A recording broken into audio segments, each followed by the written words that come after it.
Hi, my name is Cindy Brandt. We have had three exchange students through 4-H, two for 1 month each when my son was in middle school.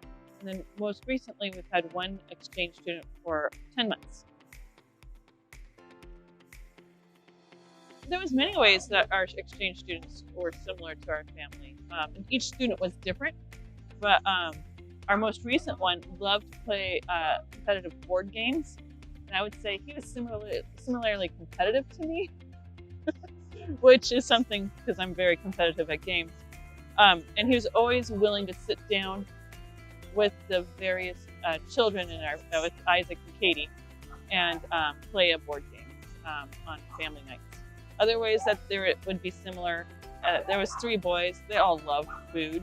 They were all willing to, like my own kids, eat everything in the fridge. They were not particularly picky, and appreciated my cooking, which I'm not a great cook, but I do good cooking for family kind of cooking. And I would say our exchange students were as invested in like family meals and stuff as my own kids. What impact has our hosting had on our travel goals?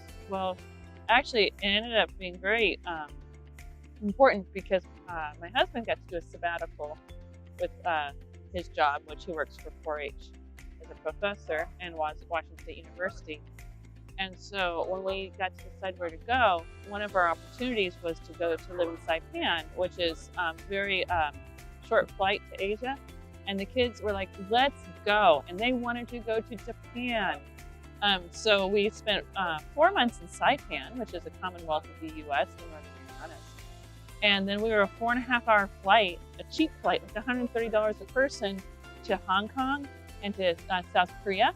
So then we got to go to Hong Kong and Beijing, and then we went to South Korea and Japan and Vietnam.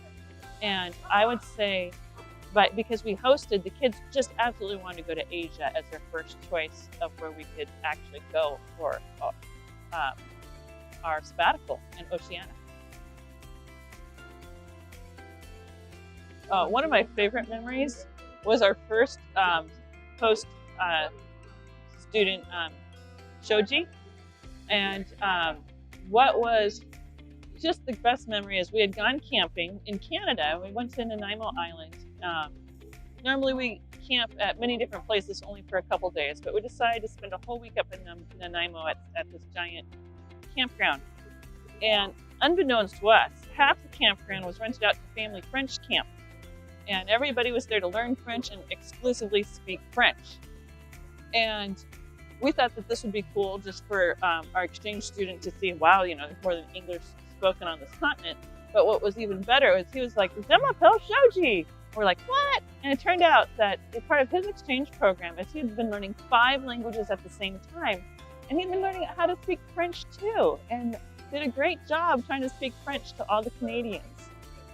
And it just kind of reminded me how English is just not the only primary language these kids want to learn. It happens to be the opportunity they get here. I would say just jump in the pool, just jump in the deep end and give it a try. I would start with the 1 month program unless you're just always known you've wanted to do this, and then go for the whole year. But the 1 month program is a fantastic program. It's long enough, you really get to know the student, your whole family will benefit. These kids, they work their whole lives to come over here. You're being a major part of their life, and then they will teach you and your kids skills too. So if you're considering it, give it a try.